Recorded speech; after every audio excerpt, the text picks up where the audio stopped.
From a villainous hideout on the moon to the community center in Angel Grove, all the way to the mysterious command center, you're listening to Mighty Morphin Podcast Rangers, where we cover everything from TV to movies and comics. Welcome to another episode of Mighty Morphin Podcast Rangers. As always, I'm your host, Adam. And with me is my co-host, Nick. Nick, how's it going? Always happy to be here, brother. How are you doing? I'm doing fantastic. And I know that we recently had our celebration for the 30th anniversary of Power Rangers when we reviewed the second part of the crossover with the Teenage Mutant Ninja Turtles. But listen, Power Rangers is going to be 30 years old for the entire rest of this year. Mm-hmm. So if we want to come on and continue to celebrate 30 years of this fantastic franchise, then it's our prerogative to do that. And that's what we're going to do today, because we've got a special comic book issue. It is the Mighty Morphin Power Rangers 30th anniversary special, brought to us by Boom Studios. And there's a lot of, there's about 4 or 5 stories in the book, I believe, that are really a sort of a love letter to Mighty Morphin Power Rangers. And one of them is actually co-written by Amy Jo Johnson that sets up an upcoming miniseries. Mm-hmm. And so it's definitely important to look over that. But Nick, before we get into that, it's worth noting that as of this recording, in approximately 3 days, again, as of this recording, the 30th season of Power Rangers will be available to watch on Netflix. Yeah, of course, Power Rangers Cosmic Fury, which is the, how do I phrase this? The final season of Power Rangers as we know it in terms of taking elements of the Super Sentai, the Japanese stuff, and so in that sense, it's the final season, and it's the final season of that strict continuity of from 1993 to 2023. Right. So, and Billy will return as the Blue Ranger in that season. So, I will definitely be checking it out for nostalgia and because it is the last iteration of this version of the franchise. Speaking of the future of the franchise, we've long heard of the vaunted reboot of the franchise from Jonathan Entwistle and Jenny Klein that is going to be exclusive to Netflix.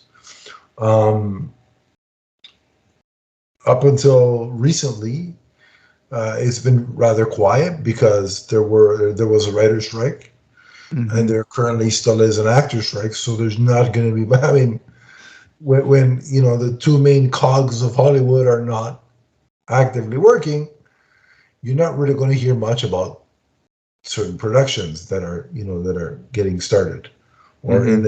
in the pre-production stage. But recently on the on what would have been Jason David Frank's 50th birthday, may he rest in peace. Yeah. The sort of mastermind behind the upcoming Power Rangers relaunch came out on social media, specifically Instagram, and shared, a nice sentiment for JDF, mm-hmm. and basically, I'll read what he said, what he posted on his Instagram story, and then we'll talk about it. But here's what Entwistle has said. He said, today would have been JDF's 50th birthday. It's a true shame he will never get to see the legacy of Tommy Oliver, a character so iconic, he is the center of all that is to come. Um, I think this is important on several fronts. On the one hand, there are within the Power Ranger community, there are scoopers who will often come on. It seems like every week or month and tell you, "Oh, the reboot's not happening," and Jonathan Entwistle left the project, and blah blah blah blah blah, and this and that and everything else. Well, just common sense here, Nick. Mm-hmm. Somebody who's not involved with the reboot of Power Rangers, I don't think would have put the line about Tommy Oliver being the center of what is to come. Right. He could have just stopped it at, today would have been JDF's 50th birthday. He was such an iconic. He created such an iconic character and left it at that. But the fact that he, went so far to say the center of everything that's to come, I think clearly says that Jonathan Entwistle is still fully on board and fully entrenched in the reboot plans and preparations. So the question now becomes, if we take Jonathan Entwistle's involvement, as being in place and factual and still happening, as we should, if we take that as fact, what do we make of these comments about Tommy Oliver being the center of what is to come? Do you think, here's my question to you, do you think that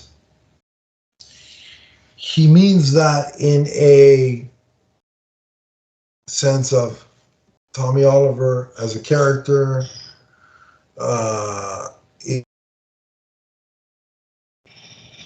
like in terms of a template for the franchise, the reboot that is to come? Or do you think he means that whatever else the reboot has, the character of Tommy Oliver is literally going to be a part of it? What is your take on? Yeah, I think the character of Tommy Oliver is going to be a part of this new reboot. I mean, I really think that it's even more fair to say that at this point in time, the character of Tommy Oliver is to Power Rangers what Spider-Man is to Marvel, what Batman is to DC, what Luke Skywalker is to Star Wars. I mean, there's always that character that's just so interconnected to our franchise that when you think of Power Rangers, you think of like the Green Ranger, right? You think of that original iconic five without Tommy Oliver at first. But, when you think of mostly, the Green Ranger is always front and center of Mighty Morphin Power Rangers. So I think that, the biggest fault that the 2017 movie, did, and I know we've talked about it before, is that not having Tommy Oliver in there in the first place. And I think that kind of hurt it a little bit because there wasn't that name recognition that Tommy Oliver holds. For fans, granted, the movie was, mechanically engineered for diehards anyway. They could, not thinking, sorry to interrupt, but they could have literally done, right. They could have done their own version of Green with Evil as a movie. Even if Tommy was a female, but it would make sense in this situation because they established that Rita was Zordon's Green Ranger.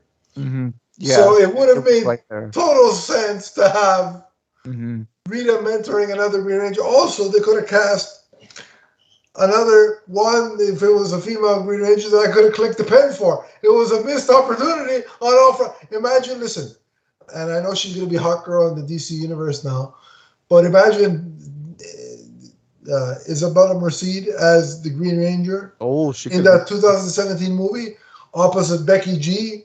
As the other end, I would have been clicking the pen. Okay, look, I'm gonna, for this hypothetical situation, I'm gonna click the pen because I haven't done it all today. Your whole drawer full of those pens would have been broke. Oh yeah, I would have opened the new pack. But no, to me, it would have made, like, just thinking about it now, and I didn't think about this back then, but thinking about Rita's place as Zordon's Green Ranger would have made sense. Right. Yeah, and honestly, I mean, I don't, I'm not really taking too much stock in it. It has to still be Jason David Frank. I mean, like, of course, if he was still It around, he can't could be at play this with the point. Yeah. idea of, maybe he's in some kind of mentor capacity. Maybe, he's maybe he owns a karate gym or something, and the Rangers go to train with him or something. Like, maybe in a perfect world, but unfortunately we don't live that. We don't live in that. But I think the best thing for the character is what Jonathan and Whistle said, in that, the legacy has to continue. And I think the best way to honor Jason David Frank is to keep the character of Tommy Oliver alive. I think that's really the best way to honor him. See, I would agree with that. Here's the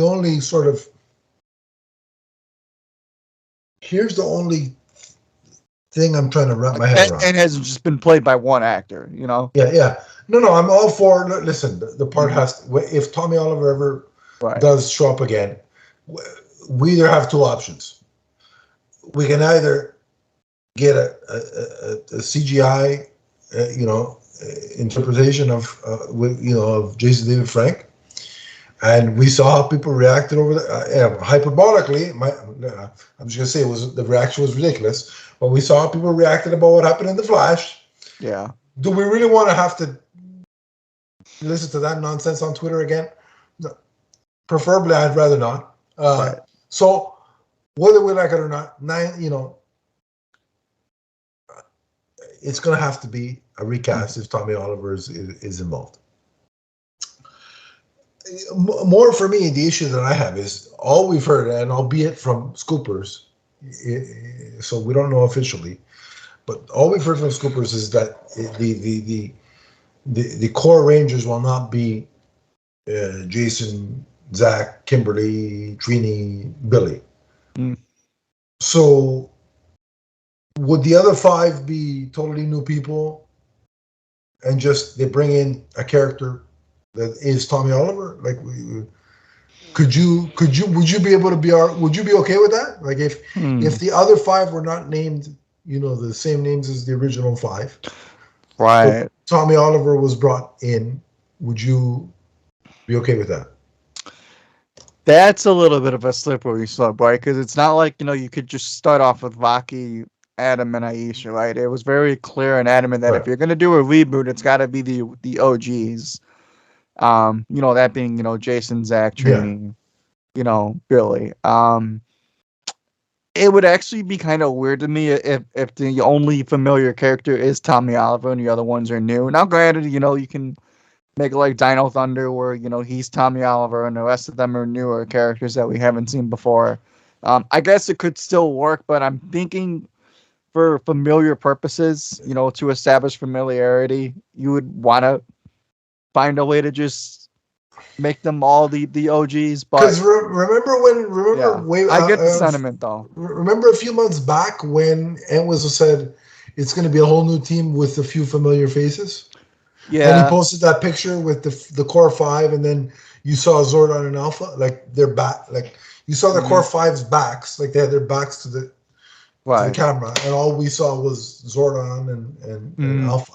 Yeah, so like sure it could work. So I'm wondering now if that includes a version of Tommy Oliver as a main player, and then he's working, or whoever is recast. Is working alongside Zordon and Alpha to mentor a new team of Rangers. Or it could be, listen, between that post way back when, a year ago or whatever it is, and now that what Jonathan Edwards was saying, maybe somebody in Netflix says, yeah, reboot it, but use the OG characters. So again, we won't know until we get a definitive post from either Hasbro, Netflix, or Jonathan Edwards saying, here are the character names and here's that. But so we won't know. That's what I mean. You can't take Scooper's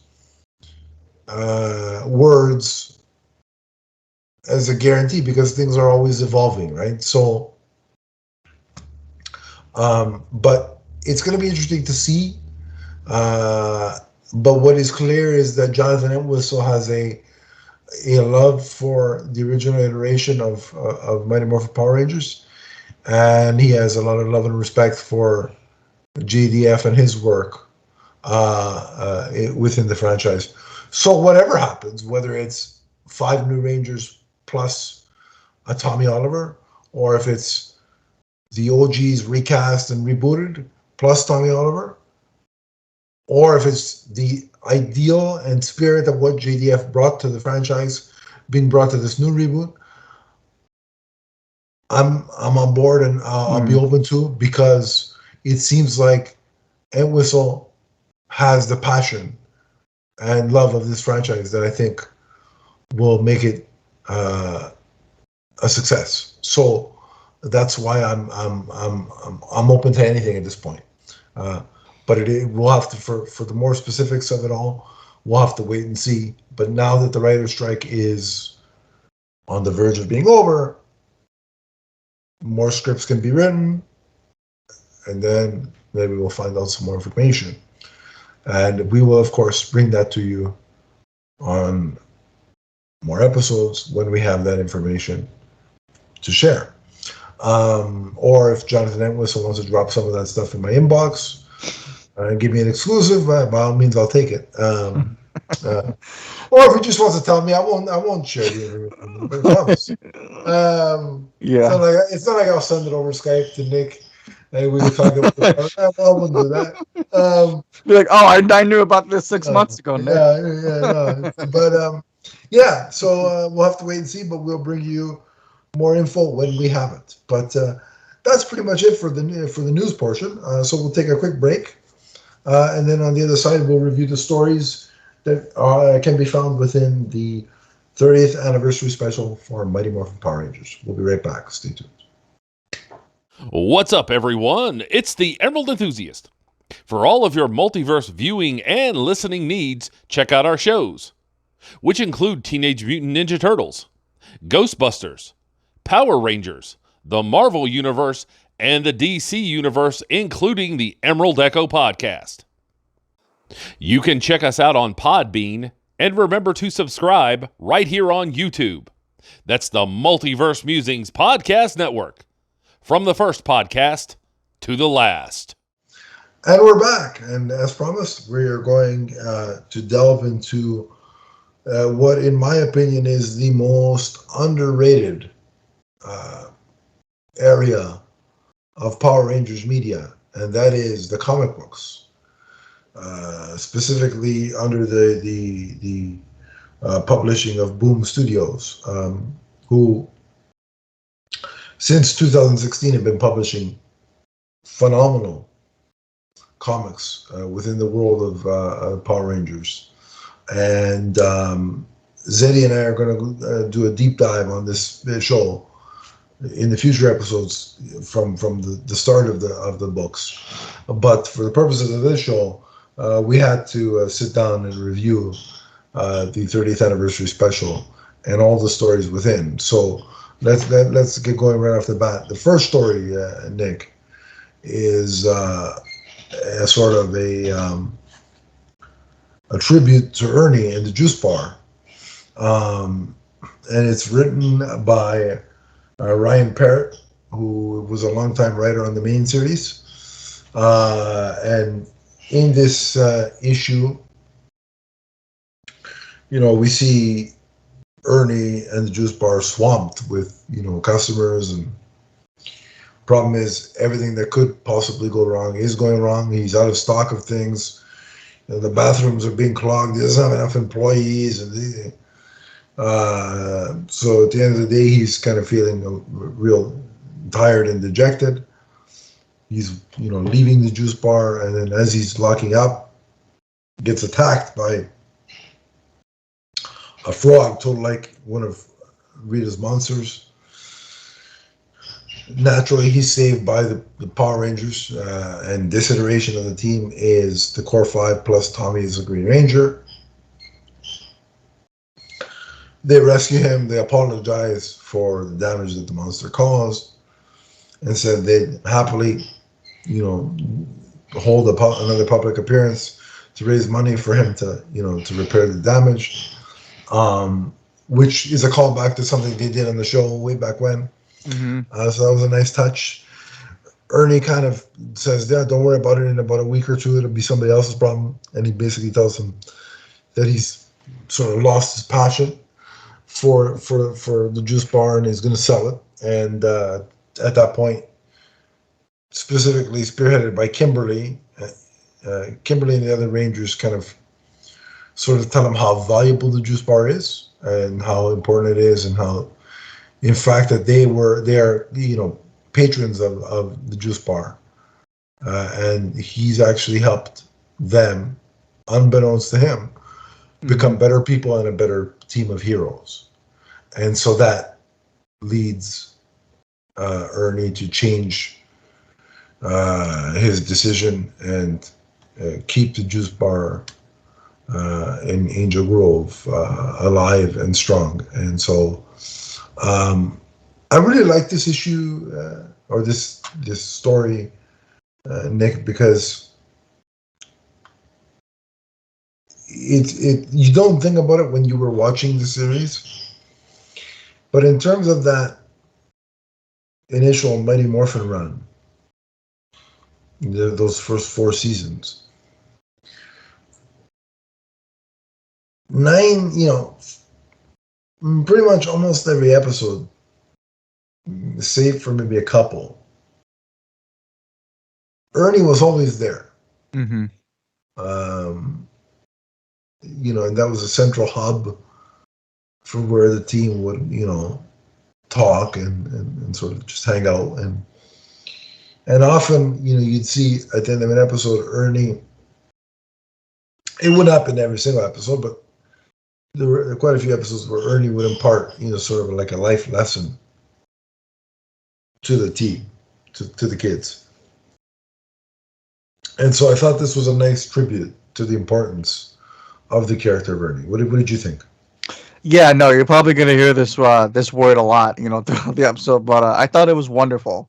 I think that it was, I personally really loved it, as you just said, to establish that, the juice bar kind of like being this safe haven, not just for the Power Rangers, but just for people in general, whether it's, you had a rough day at work, you had a rough day at school, everybody just wants that one familiar place to go to, kind of just to hang out and decompress, kind of, have a smoothie, or, something to eat, whatever.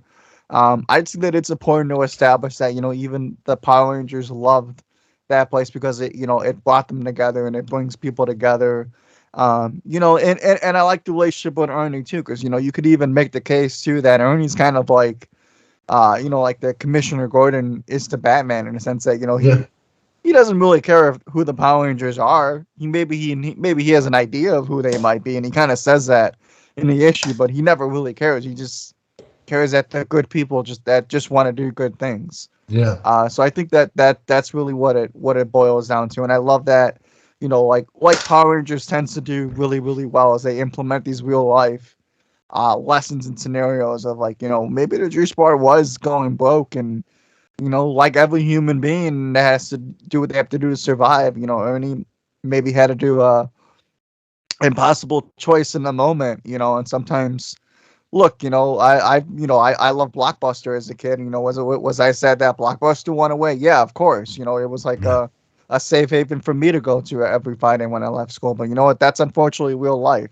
Yeah. So I like that in this case, there was a happy ending that went along with it. But Yeah. I love how it ended too. That Ernie just, I maybe know who you guys are, but I don't really care. Yeah. So, what's funny? I there was a moment where I thought Kim was going to take off the helmet. So did I. Yeah, that was really cool. Because even the Green Ranger, Tommy, is like, Pink Ranger, before you do, shouldn't we talk about this? Because remember, one of the tenets of Zordon's rules is, safeguard your secret identity, right? So, right. But yeah, I really liked it, and I think it was a nice tribute to the character, especially since the actor has passed on. Yeah. So it was a nice tribute for him. I think we'll rate. Do you want to rate each individual story, or do you want to rate the special as a whole? How do you We want can to? probably rank each story. I mean, for this one, I give it a 5. It hit all the right notes for me. So 5 power coins out of 5 for 5 power story. points out of 5. All Yeah. right, good. Yeah. How about you? Yeah, I'm a sentimental fool, so it's a 5 power coins out of 5 for the story aspect. The art I'll probably give 4 power coins. Yeah. Same 5. here. So, all Very right. well. So the second story. What happens in the second story, Nick? Yeah, so correct me because the second story is It's the Tommy and Cat. it's probably why. Yeah, it's the infamous Tommy and Cat wedding, I believe, where Yeah, Tommy is they kind of make this running gag where Tommy's never really on time, but he always somehow makes it in the heat of the moment eventually. This is kind of like I think you pointed out too, where it's like this homage to Tommy Oliver, where he's kind of yeah, he. I like the sense that they kind of drag, they didn't drag on. They kind of inform you that Tommy's always going to choose being a Power Ranger over yeah. things that he probably should be taking priority over, like such as having a family, Your wedding having a day. wife, your wedding day. So yeah, I think that it was important to establish that it's Tommy first and foremost. His love is being a Power Ranger. Well, I'm just I gonna, thought I'm it just was gonna, really cool. I'm just gonna Yeah, say it. If it was if that Kimberly, was Kimberly, I he maybe would would have have. been late. He would have been late. And I'll tell you right now, if I was made shoes and it was Kimberly, I'd be like, you know what? Screw the rest of the world. For today, you're on your own. Leave me alone. But no, what I liked about it was, in all seriousness, what I liked about it was it kind of showed like the evolution of the characters in terms of like, Kat went on, she went back to Australia and wanted to do, charity, a sort of help the world in a more charitable way as opposed to the superhero aspect of Mhm. it. Yeah. And so they actually broke up because, a long distance relationship wouldn't work. Right. And Tommy has experience with that It because usually never does. he got that letter, from Kim when she was in France. And as I like to say in some comic book alternate universe, it wasn't some French guy. It was me. Cue the Vince McMahon gif when he's telling. Burn the letters. Yeah, Burn the letters. yeah. So no, but so they break it off, and we also get the information that Tommy's going to MIT, Mm-hmm. which so when he becomes a professor down the road in the series, which we see in a bit of a flash forward, because the Tommy that is in present day is the Professor Oliver. Mm-hmm. So when we see him, like that transition is not just Tommy's back and in between all this Power Rangering, he went to school and became a university professor. So now you get a little glimpse of that, right, or the genesis of that. Mm-hmm. As I said, this is the Professor, Oliver, and we see him when he's attacked by the villains. We see him using the Master Morpher. And as fans, we get treated to, we see him as the White Ranger. We see him as the Green Ranger, of course, because they're not going to let an issue go by where we don't see the Green Ranger. And why would they? It's just so awesome. And then we see the Power Rangers, the Zeal, the red, or at least a bit of it before he gets knocked out and in mid morph, so he doesn't morph all the way. The interesting thing of seeing that Master Morpher, Nick, is I saw it on the page after I bought it. Right. Ordered it, so I'm like, and that comes in, I'm going to stand in front of the mirror and try that, and nothing's going to change. But the hell, it doesn't matter because I paid for one and I'm finally getting it. Which has no bearing on the issue, but I thought I'd mention it because when I was a kid, I wanted a Morpher. I never got one. That was one of the few Power Rangers toys that I could never get because they were always sold out. Yep. So made up for it with that purchase. I still got my Time Force one. Don't worry. And my wallet, is screaming at me obscenities for making that purchase, but I don't care. I can give you a Force one if you want. No. I needed that Master Morphin. I needed that Dragon Dagger. That's what I needed. Or that Dragon Coin. That's what because that's the one that eluded me all those years ago. But and again, part of the time jumps that we see in this issue is the birth of. So they do get married. Kat and Tommy get married, and we see the birth of JJ, which we've also got a glimpse of when we reviewed the Soul of the Dragon graphic novel. So I like that we're taking steps to get to that continuity, like that's in that continuity. So I really like that bit, and of course, JJ's baby onesie is green because right. Why wouldn't it be? So I really like that, but I also like the fact that it's so when Tommy was not on time at the wedding, Kat knows exactly what he's doing. Like she has a premonition of he's probably gotten himself into a situation and he's Power Rangering. So I think it was Kat and Aisha go and rescue Tommy. And there's this cool image of Kat in her wedding dress. Yeah, that was pretty cool. Holding a power blaster, saving Tommy. I thought that was pretty. Yeah, that was cool. Pretty badass. That was a cool image. And again, I've got nothing against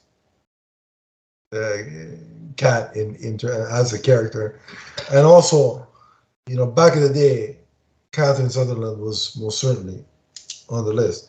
But she just Kim is my girl. Kat is fine. She's just not Kimberly. Yeah, that's basically what it boils down to. But no, like I said, I really like this story because it gives you an evolution specifically of these two characters, Tommy and Kat, and it catches you up through the years of a little bit of what they've gone through. And I would honestly, if Boom Studios gave me an ongoing of these two, and we see this course of time, this passage of time play out over a series of arcs, I'd read it. Yeah. I mean, it kind of has like a little like Lois and Clark feel to it, right? Like from Superman and Lois. Yeah, right? That's a good point. Yeah. So yeah, I'd be for it. Yeah, so you enjoyed it then. You enjoyed the what would you give this in terms of a rating for story and art? Yeah, this one I'm giving straight 4s. So straight 4 power coins out of 5. How about you? I'm going to give it a 4 for story, 4 power coins for story, just because again there were short bursts of passages of time. Right. So it got you excited about a particular moments, but doesn't give you the full thing, right? It's like an appetizer at a wedding. You're enjoying it. You're enjoying what you're eating, right? But there's a fuller meal out there to be had, right? And so it's a 4.5 for that. Nice. And then for the art, a 4 for the story. For the art, it's a 4.5 power coins. I really like the art. Was fantastic. Yeah, the art was great.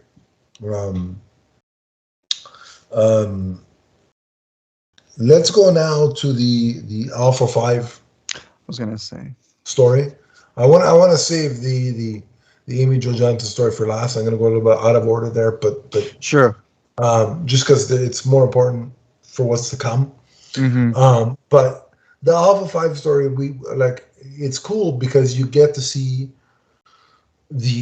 all the way back to the creation of Alpha 5. So well before Rita is released from her captivity, well before he meets Zordon, you see first and foremost you see his creation. And what I like about that is he was created in a direct response to Alpha 1, who was, when he was created, they gave him a specific directive, specific programming, and that backfired, and he turned villainous. So with every subsequent Alpha, um, they made the choice to allow Alpha himself, or itself, because it's an android, to make the choice of what its directive was, like what it was going to do. I thought that was important. We see the first meeting of Zordon and Alpha, Mm-hmm. and it's funny that um, shortly after they first meet, they're monitoring for Power Rangers even back then because they're concerned that one day Rita may get out, and if she gets out, we need to be ready. And on the viewing globe, they show somebody. It looked to me like it was the scene in the viewing globe was like ancient Japan, Mm-hmm. or whatever. So it's like the Power Rangers lineage goes back to all the way back there, and I really like that aspect of it. Um, just because there's again, Boom Studios could do so many spin-off books that I would be fascinated by, and that would be a story that I would read. Mm-hmm. Then it flashes forward a bit, and we see shortly after the original team of Power Rangers was formed, and Alpha building a bond with Rangers, but then also a little bit more modern times where Zordon was given the opportunity to go back to his home planet. So Alpha went with him to help him sort of transition to that scenario, and it led to the creation of Alpha 6, whose job it was to take care of the Rangers. But I like that this story touches on a little bit of the past continuity, but also the current storyline. But I think what the key takeaway from this story for me was just Alpha's loyalty to Zordon. Mm-hmm. That friendship and that they have, and it really makes you look at Alpha as more than just an alien robot. Like you get, and that's what I appreciated. Like the story didn't push the narrative of what's going on in the main book all that much, but it did give you a little bit more insight and appreciation for Alpha. What did you think? Mm. Yeah, this one was very sweet. To me, obviously, it was probably my favorite section of the special until we get to spoiler the Billy one, which I can't Yeah, wait to talk about. yeah, we'll talk about that. Um, I'm with you. I did kind of like the showcase on the relationship between Zordon and Alpha. There's some really great moments where, obviously like Zordon's like Alpha, you can go spend time at the Rangers if you want, because you don't have that much time left. So if you want to say goodbye and just go be with them, like Zordon's like you can do that. You don't have to clean. You don't have to, answer to me or anything. So I kind of like that. It's like showing Zordon in a light where he understands and he cares that Alpha's kind of developed a sentimental relationship with the Rangers, so I kind of really liked it in that regard. And you obviously show that the Rangers love Alpha too just as much. So I Yeah, kind of like it in that. And Alpha, again, like we've seen before, you can obviously go the Terminator Android route too, where that how can an android really have sensible feelings for humans, right? So I like that. Alpha's last wish is to just create another Alpha that is just loyal and looks after the Power Rangers. yeah, And that's kind of like what Alpha's goodbye is to the Rangers, is that they're always looked after. So I think that's again, it's like that sentimental thing that as a yeah. Power Ranger fan you kind of look for, and you just want to know that the story is always going to continue. Right. Yeah. Yeah. That's. I mean, the best thing you said there was a sweet story. Hmm. So what would you rate it story wise and art wise?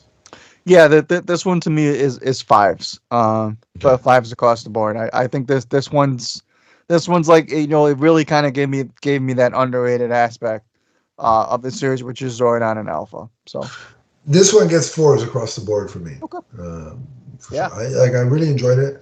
I don't know if I'd ever taste Alpha Five's pasta. And I may pass on that, but it was a really solid story nonetheless. more of a fettuccine kind of guy myself, but that's okay. Exactly. But let's talk about your personal favorite now, which was the Billy story. Yeah. So tell us a little bit about what happens in that story.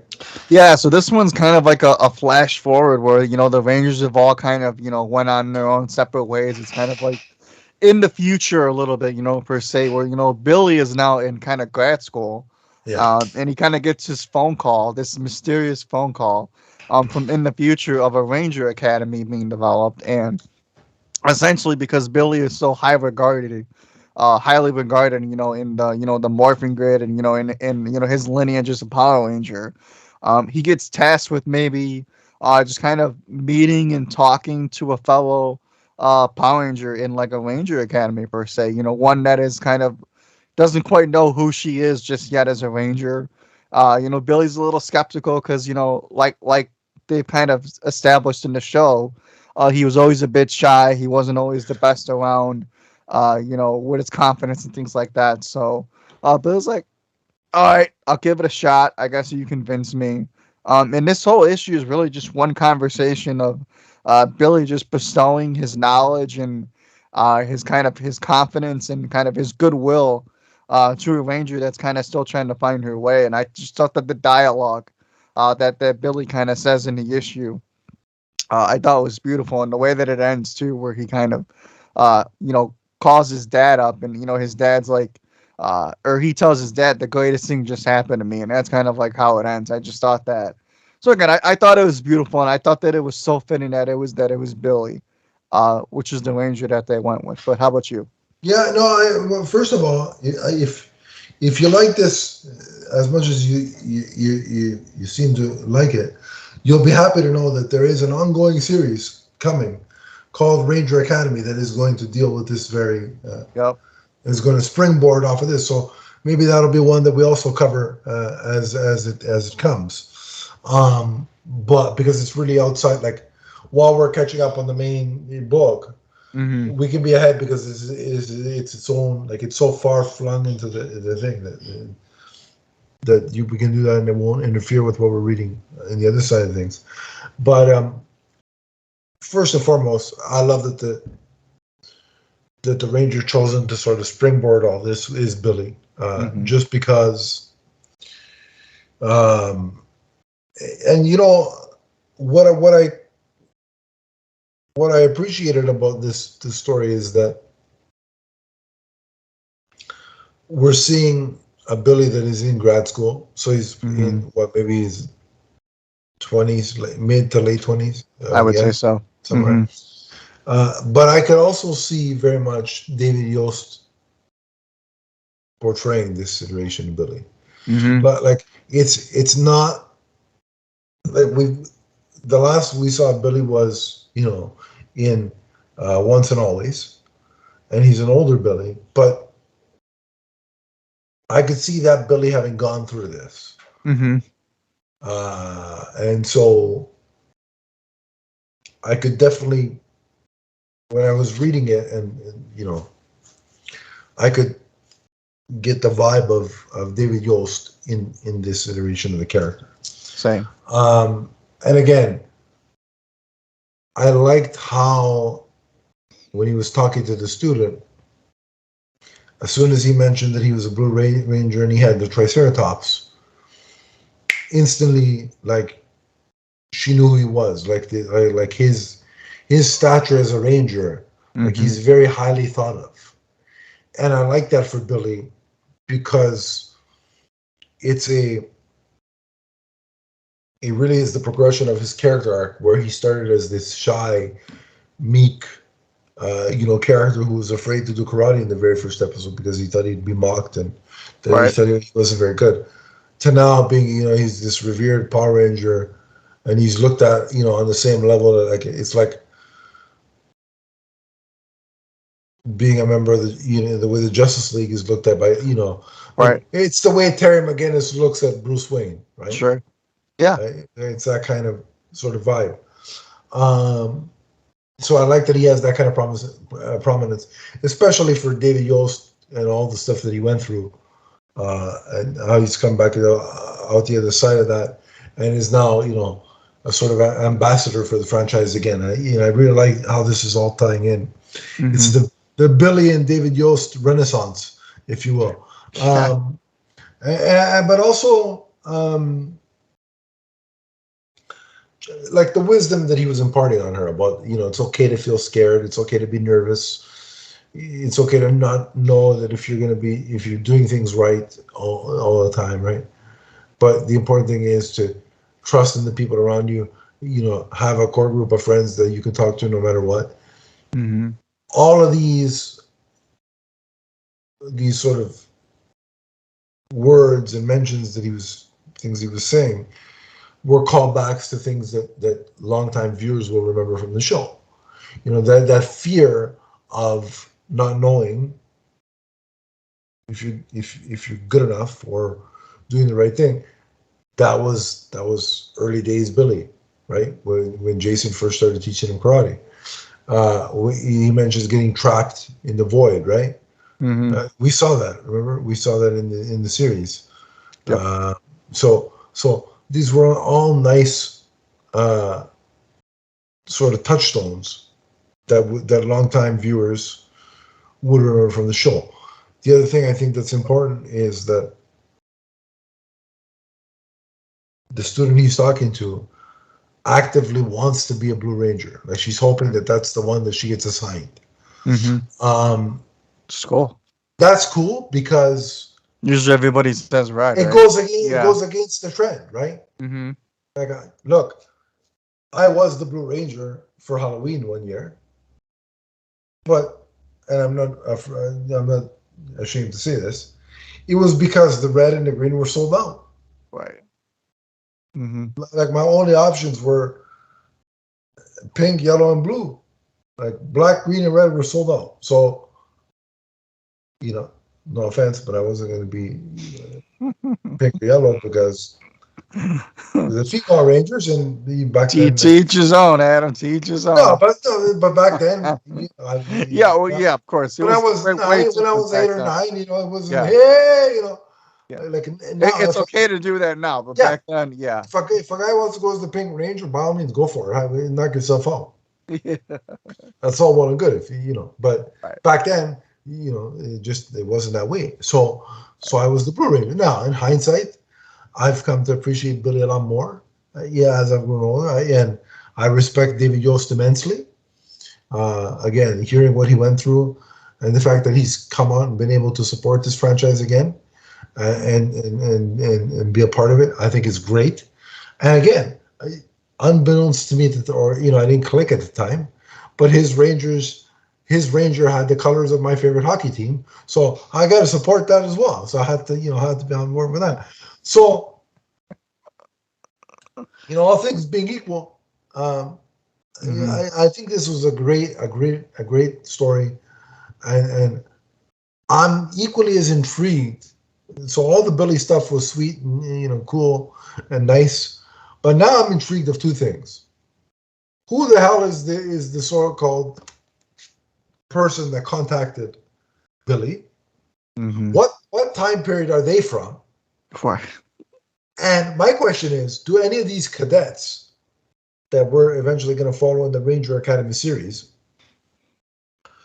do they have ties to other, like, are any of them legacies to other Rangers? Because, Time Force is a thing, right? So, right, yeah.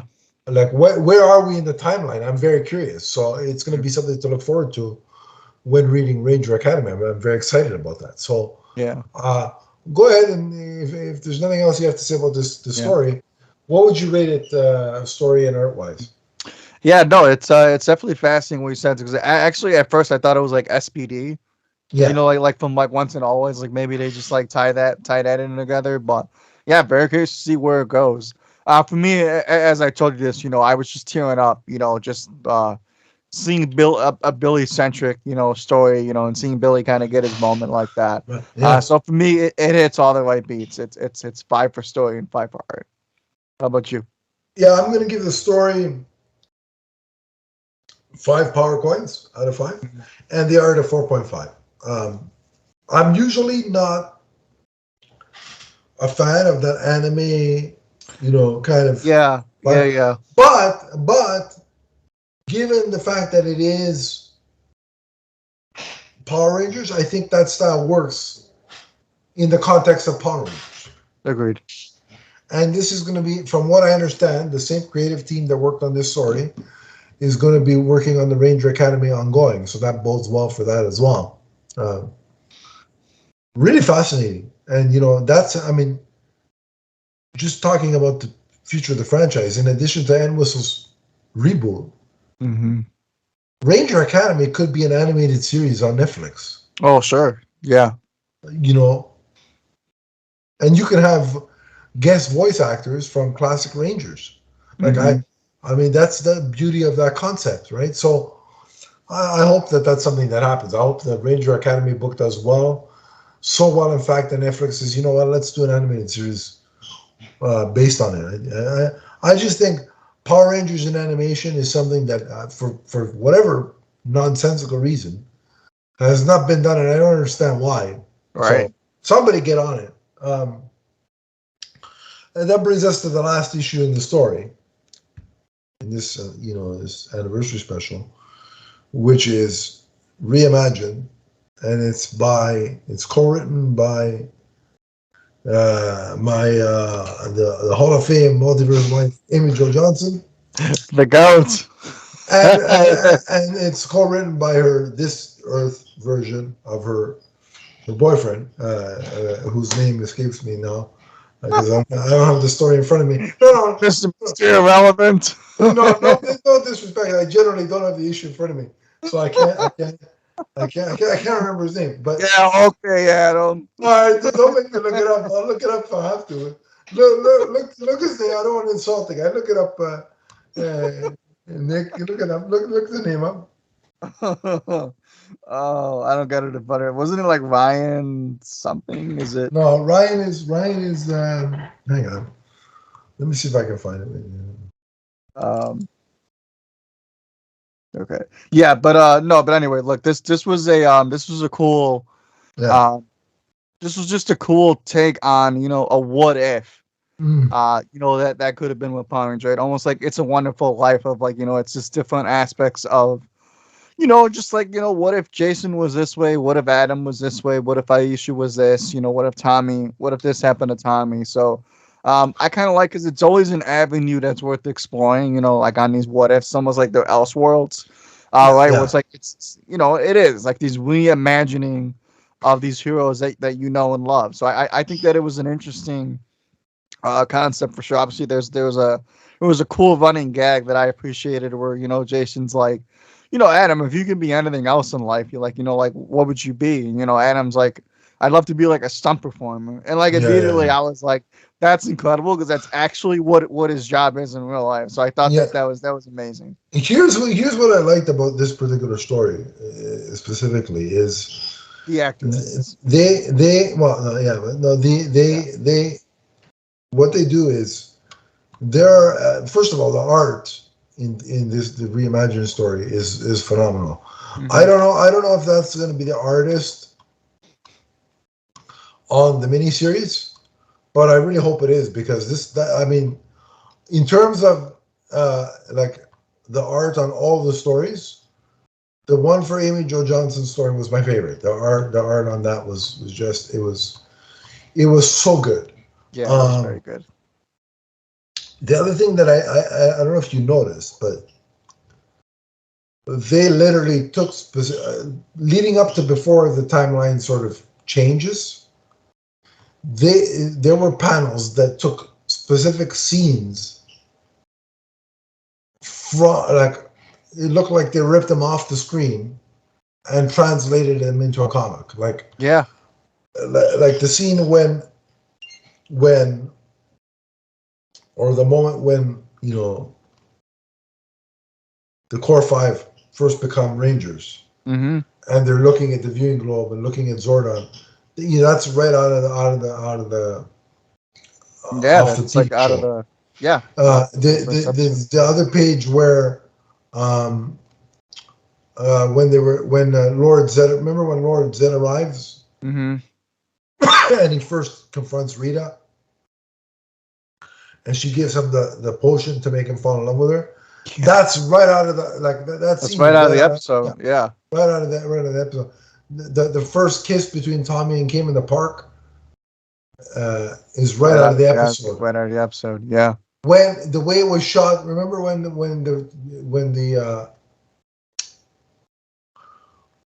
Jason, Trini, and Zach tell the others that they're going to the peace conference, Mm-hmm. and it was done in the brightness of sunlight, so you couldn't see the other three because they weren't on set anymore because they had already finished it. Like Yeah. they took that scenario of like being in the sunrise, Mm-hmm. like they took that scene and like again transplanted it Mm-hmm. to the book. The different here's where it diverges because they're like, should we do a transfer of power? Yeah, I was gonna say. Yep. And Billy's like, what for? It's like I mean, with the teleporter, with the teleportation, ability, communicator that the communicator allows us, we could be anywhere at any time. So whenever we're needed, we can just Mm-hmm. call you and you can and so yeah, they go to the peace conference, but they don't give up their powers because they can be called back at any second. Right. Yeah. And So that was that an makes interesting. that makes all the sense in the world. And when you think about it, when you take out the real life aspect of it, Mm-hmm. of why those three left, right? In story, it makes no sense why they can't be Rangers anymore. Mm-hmm. Like if you think about it, oh, we're going to the peace conference. Yeah, big effing deal. Like, hold on, wait a minute, let's find an excuse to leave. Click, Right. and hey, we're here. Mm-hmm. So it made all the sense in the world. And then, so the difference is now the core five graduate together, or the core six now. Mm-hmm. Um, Tommy and Kimberly, Tommy proposes and they get married. So too do Lord Zed and Rita, which is going to cause That's sounds terrifying. that's going to cause a lot of chaos, Yeah. and we see the chaos that it causes because Rita and Lord Zed attack the command center. Mm-hmm. Um, well, first before that, we see. So I believe we see the post graduation. We see Jason as a firefighter. Mm-hmm. We see Trini as I know she's in Washington, but she looks like some sort of legal, I think she was a lawyer, a a, paralegal. law, a paralegal. That's right. Mm-hmm. Billy is a scientist, which is, I mean, It's on par. what Mm-hmm. else? It's on brand. What else are you gonna do? It's like who they Uh, are in real life almost. you've Yeah. got Zach, who is a DJ with his son. Mm-hmm. Apparently, it looks like his son anyway, Mm-hmm. uh, which I think is cool, and hopefully he taught him some hip hop keto. Uh, Kimberly is a gymnast instructor at the Angel Grove Youth Center, and Tommy is a karate instructor. Um, so I like the progression of who these people were. It all tracks. It all makes sense. Mm-hmm. The difference is they're all still Power Rangers, except Tommy is still the Green Ranger here. Mm-hmm. So in this continuity, as of yet, there is no White Ranger.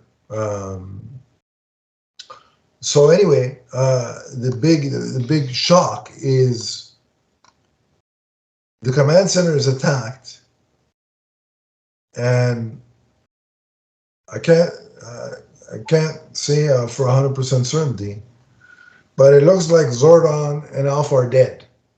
Mm-hmm. And so the Rangers are like, well, what do we do now? And Tommy says, we take the fight to them. And so they're going to head to the moon and attack. And then we jump forward to present day, whenever present day is. And we see Kimberly at an airport about to board a plane back to Angel Grove. But she's going under the alias of Emma Phillips. Yep. So the question I have is, and I'm assuming it'll get answered in the course of the miniseries, is what happened on that attack of the moon? Why did Kimberly leave and change her name? Did the group separate? Are Zordon and Alpha really like dead in the sense of the word, like, completely dead? Or is it really Kimberly? I mean, that's another question. Yeah, because in the last page of the story, when she's at the airport, like you can see them in the background. You can see them. So I think that's the moon, Mm-hmm. and it's like there's a hole in it, like it's cracked. There's a hole in it. So what's happened? Mm-hmm. I'm very curious. I'm very intrigued. Okay, by the way, it's co-written by Matt Hodson. I checked. See, so Matt Hodson is his name. So there we go. I'm just kidding. Yeah, that's really cool. Yeah, and it's illustrated by Francesco Mortarino. So seems Italian. So he's a paisan of mine. So I gotta support it as well. I know the miniseries is coming out in 2024. Mm-hmm. We don't have an exact date. All I can tell you is you can bet I'm going to be reading it, and you can bet we'll be reviewing it on this very podcast. Mm-hmm. So, anything else you want to mention regarding this last story? Yeah, I mean, like, obviously, like, our cliffhanger's frustrating to a degree, yes, absolutely, but they also give you something to really look forward to when something is eventually coming back, right? Just like every season finale in a show, right? It always leaves you wanting more. So I'm excited to see where we go from here, and I love that, for like 95% of it, it was like this love letter of, where all the Power Rangers were at now, and then it kind of leaves you to the adventure continues, and it's going to continue. So I'm eager to see where we pick up from here. Absolutely. Yeah, most definitely. So for me, this was my favorite story of the bunch. It gets 5 power coins for the story and 5 power coins for the art. I cannot wait for the miniseries. Mm-hmm. Yep, same here. For sure. Agree. But yeah, I thought overall the 30th anniversary special was fantastic. This is the kind of book that you want for this kind of a celebration. And it just, this in 60 some odd pages, this was a great piece just highlighting the fantastic work that Boom Studios has been doing with the Power Ranger brand in comic books. And if for anybody that hasn't got on the comic book side of the Mighty Morphin Power Rangers, start reading. There's actually a great checklist at the back that will kind of give you a reading order for the current event that's happening, which is a 12-issue event. So now's the time to jump on. It's some of the best Power Rangers content you'll see. So pick up the anniversary special, and by the same token, pick up get in on the comic, the ongoing comic. It's I don't you won't be disappointed. But that brings this episode to an end. But you are always welcome to talk Power Rangers and Power Rangers comics with Nick and I Please. on social media. So, Nick, where do they track you down? Yeah, of course. Thank you as always, Adam. I'm on Twitter at NickZennick by Letterboxd, which is a website where you can review films and TV shows, mainly films though. That's at Zeddy Films. I'm having a blast reviewing older and current movies, so go check out my reviews there. I do co-host a DC-leaning podcast where we also talk Marvel and Star Wars. That is Vigilante 1939, and you can find that podcast wherever you get your podcasts at. So. Adam, thanks as always, brother. I know I told you, off air that I'm really having a blast, kind of rediscovering my love and affinity for Power Rangers. Especially through the comics. So this isn't a selfless plug. This is very genuine. So if you are on the fence of getting into Power Rangers comics, don't be. I promise you, there is a story that is out there for you. Yeah, they're not paying us to tell you how good the comics are. No, we just no. yeah. I don't have a truckload of money from Hasbro, unfortunately. Yeah. Yeah. It's Yeah. not my driveway, unfortunately. None of these companies that we promote their stuff are giving us money. It's funny how that works, but I digress. Anyway, Yeah. but if you want to find me, it's at Adam_NeesFan on Twitter. We have a Facebook group which is listed in the description below. Click that, I'll add you, and we can continue the conversation there. And Nick, I'm glad you've rediscovered your love of Power Rangers, and I'm glad we get to go on this journey together. Look forward to going back and exposing you to the stories that you haven't read yet, but also going forward and getting news about the reboot and watching that develop with you from the ground up. That's going to be fun. So while we're in sort of the unknown territory of exactly what's next, exciting times for the Power Rangers and Power Rangers fan base are no doubt ahead. But until we join you again with either another episode review or another comic book review, remember that the Mighty Morphin Power Rangers are forever. From the first morph to the last. So long, everybody.